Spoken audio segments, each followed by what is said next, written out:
past year, we spent a week with Carolyn Soper on the streets of London, where she literally danced with joy. And I was continually reminded of this journey that we took together that began with the day I walked into her office at Disney.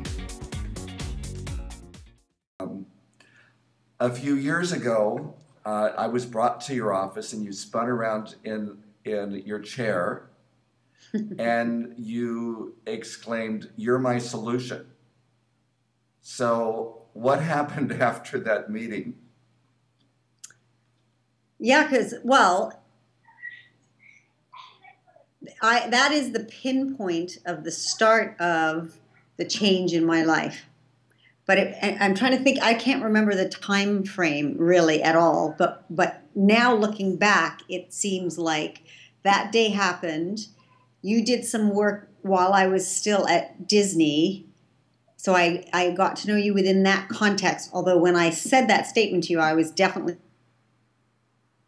talking about, because that was the beginning of my real recognition that I was ready to leave, that I was ready to move on. Yeah. I am leaving Disney, and they gave me, which was a good thing. It was time to leave and all positive, and I didn't know what I was going to do, and came and did the program, and in that I was one of those lucky people who had the ability to really listen and participate in it and see possibility, which is what happened. And all my working life, I think the undercurrent of what I had said was, even though I liked what I was doing, that my real passion lay elsewhere, which was in clothing design and sewing and making clothes.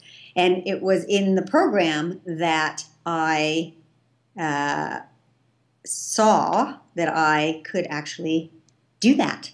And so I did. And I did it for 2 years, I guess, probably 2 years solid. And it was the best thing I ever did. What I ultimately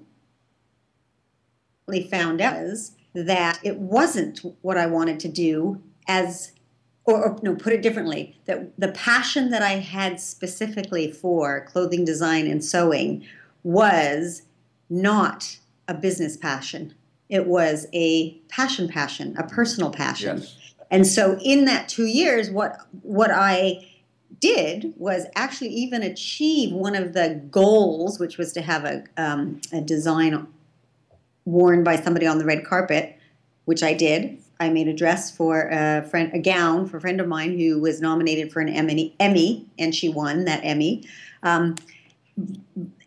And that was an amazing experience. But when I looked, and I loved how it all went, but when I looked at the economics of it, I realized I was making something like 11 cents an hour. So, and then when I came to the point where I thought, okay, now I've got to get back and think about making a living, I was ready to actually go back into animation, which is from whence I came, and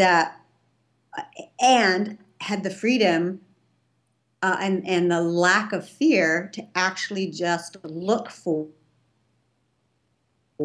kind of situation that I wanted, as opposed to having the solution already pre-prescribed. Yes. And in so doing, I now live in London, working at a small company, very small company, but with highfalutin folks making product that I am really proud of.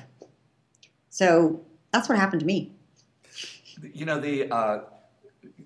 just the last part of this conversation, one of the themes that has been expanding with participants in the program is giving up this kind of either-or situation, like I can either do this or I can do this. And Jack Canfield, in the early days of starting this business, he sat down with me and he said, if you really want to be wealthy, don't rely on one revenue stream. If you want to have security in life, do as many revenue streams as possible. And what that means is we don't have to do just one thing. What I've observed in you is that since you've moved to London, since you've affiliated with this group, I've never seen you more happy. Yeah. Yeah, that's true. I feel very yeah, very happy. I would more than content. I feel joyful. Yeah.